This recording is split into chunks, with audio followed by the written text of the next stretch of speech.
min nak sat chula kono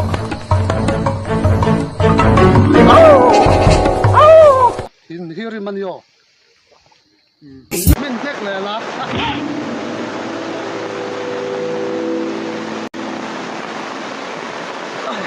Maya phang miran se phak chula This ball ta min on ro ai nu tai chu se ro in hi mim kut kha September ni samni paru ni nga ni kumsang ni samni paliania mizo mi puitan kan lo sia dangin mai thira tia siat lar tlangwal albat KL fan ai kumsamli pasari Bethlehem chu tukin voin chamalam khan Aizawl Civil Hospital ICU aborala Mizoram misiat lar ania film industry ate milar tak mai mitam takin kan lo mel siat to ania wangin enge ni an chan chin tlang pui angte aboral dan tele ama ina sul nu lo nei to dan te Bethlehema athian pa ubiak sanga kan bedona ani hian Mizoram mi pui siata arem chanang ang min sil turin kan han nge na kapu chi baile chi baile khat langwal albat ke elfa nai kum somli pasari boral chungchang khan Mizoram mi puite min han thong ani a khami chungchanga khan athian pa deuber ini ti te kan lo ria a khonga in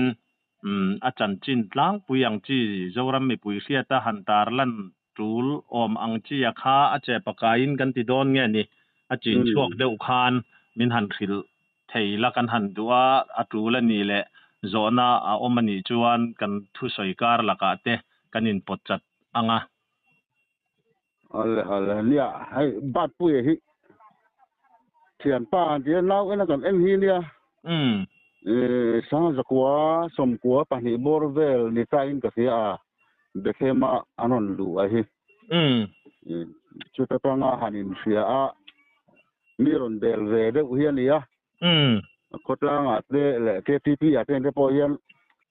KTP fellowship a akal ma sak dar tun po hian a ruai tu ko ni ve a tuan kan lo in nuk nok ve thi na ba to hi kang ba se do mai hi ni Bethema ron lu te rang hian khotlang a te a phak to hian in mang na sa ve a a ten de po than lai ni ko te mi thlu men le korin kal ten de porin ri athen de pon korin kan ri athen lai ten de po khan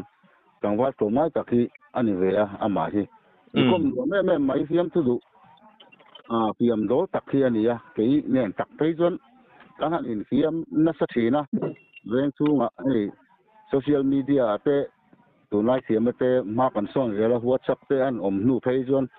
group a hian ven chung group thang a te hian le FB khen te hian ami ka ale ami siam ber to lai kan ti kan in chon thai thina mani phak tok tok hen kom na sa tin sports lampang teng te atuya boxing teng te atuya me ma weightlifting kan ti powerlifting kan tiang si teng te po atuya awang lai chuan district level te po hian medal te po la ve thina tin boxing a teng te po bethen venga boxing club foi tu te nung ri ka han om ve thin lai pon atuya me ma district khana akal ve thina bethem ai o teng te po hian chuan medal te po anek chuak ve nual tiang chuan sports a te po hian ani tui takani ve a hian Bethema anu hoin an on lu ta anu hi asun to a chuan afar nu te ne na noma afar nu pakhat hi asun to bokatin tuna a chen pui afar nu thang pui hi pasal sun le ania chuan afar nu ne hian oma tu pa afar nu fa hi kangwa se de mai choya a oma ani hi graduate nu a Assam regimena atanga tuna hian service meka chutianga afar nu te ne na tu te ne na khosa ania chung ko khosa ka phei chuan an ngai tom lem lowa chu kam jing te an oma ama chu mai patai ma hian ia ni om mai du lem lo a phak to ka na so tur jong ve rang mai hian ia hian theyang angin ni tin hanin lo teng te po hi tu le fa te so kha so kom to ma se oh na thok hian a phak to ka hian ala te chuak ve renga kar thahui tuna na ma teng te po khan kan ko khan be in sakna teng te po hian ai lo ve renga chu tianga mani in to dela na thok ve reng chi hian ya pa kom khop maya a hun ori an nei vak lawa tin tun ma de khan mi zo phim han war so lai de khan te khan wal bu te ho te nen khan pe ka zo te boral ta te nen te khan phim teng te po khan buat sai ve a khan phim la ma teng te po hian mi zo ro ma ta chuan mi siat ro hi an ni ve a alo ti ma satu an ni ve a tangwal tel tak tangwal bu yom tak ani a KTP an over nu teng te po hian pawalai rong bol na lama te po hian atui chawa tel ve a pawalai foi tu committee member teng te po ni ve thina hun eng mo chen chu amaro chu han pawalai rong bol na lampang hi chu tu lai ta ki chuan ol thon lai de ani a pawalai rong bol na hian kumin rampum huap isungdar teng te po khan rampum huap in to khom teng te po khan pawalai in khom pu teng te po khan akal ve zak zaka chu tiang chong ko khan po hi athayang ang hian a bel ve a tin bethem presbyterian ko khana hian Christmas le kum tharwai committee teng te po hian committee member te ko khan no apo sub committee member te an nia ko khan long bol na ma hian Sunday school zirti tuwa na pa Sunday school zirti tuwa khan hun rei tak a oma ama ro chu ama unofficial lo chho deuh nen a rong bol na tak hi chu aku la ta hian a ti sei kalawa ko khan lampanga Sunday school zirti tu rong bol na teng te chu an chau san ve ta nia chu tiang chuan ueme khotang le ko khan lama hian a phak to ka hanin mangti hi chu ani ve tangwal tel hi chu ani ve u yom kop mai lung te poi ti leng don in ka sia hei ma ni lok wa dam doina om ma lok bon helai bazar a hei dor sete mai thai tham piet bel la ki gan nei ve a chu nga teng te po chuan aron lenga kan ti renga min tua sana akar le lok wa hian dam doina om thu te kan han fe ta mai ani a hian goina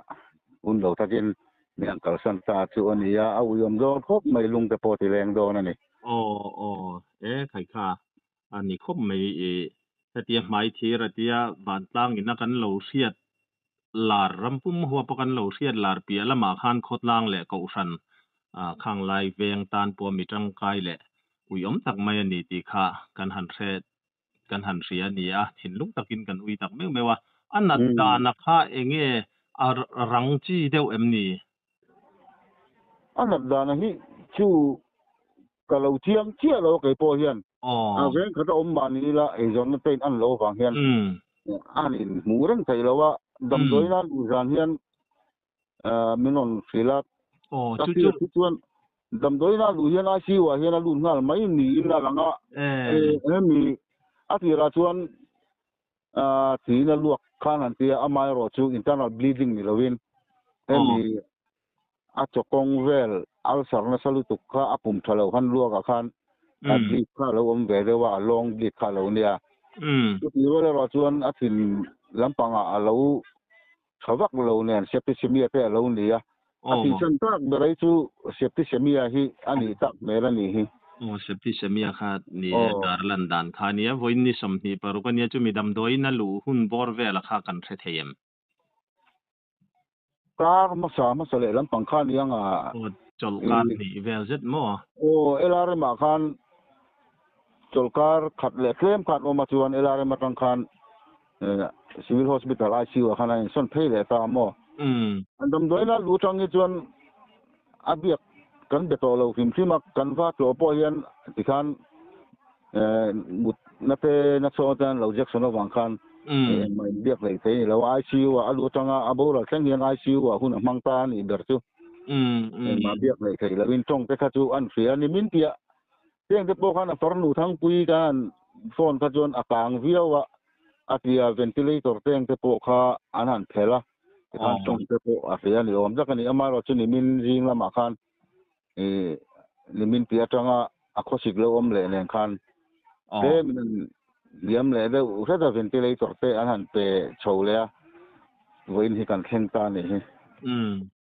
ti chuan ka pu kha a han thu I soi thiam khop mai a report a han zo tur chuang che po ka se san lowa July de ma chu han thi turanga ka lo in ready viau de nangin an ma ni kha Bethlehem an ron pem lu kha I se ta khoi kho chuak nge hei mi zo chu kho chuak te hi kan han soi deuh thina in se thei mai em ka set lo wan ko su ala ta mai ale ma ron lu ma hian khat la son omren ko mo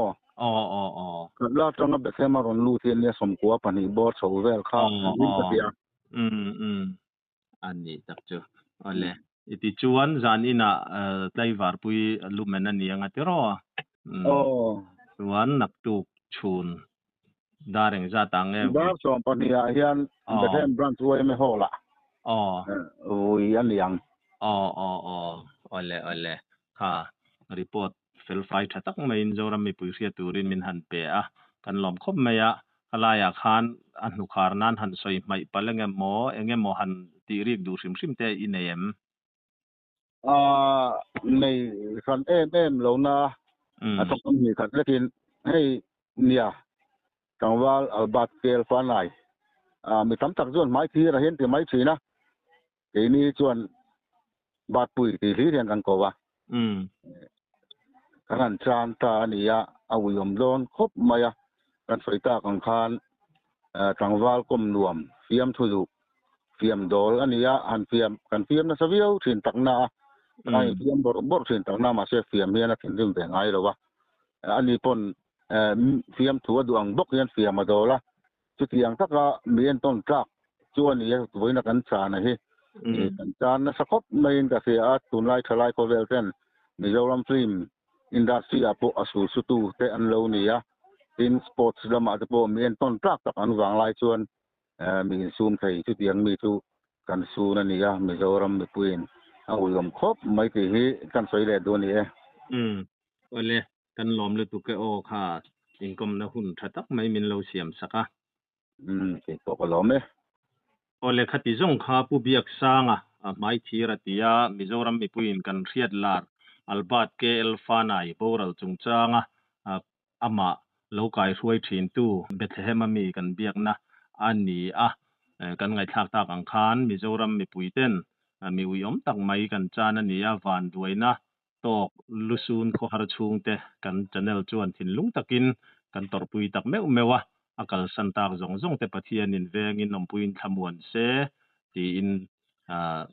du sakna kan han hlan ani kan channel thir tu zong zong te lom thu kan soya van tong official channel hi subscribe like le comments te min lo ti sak turin kan han ngen non le cheu ani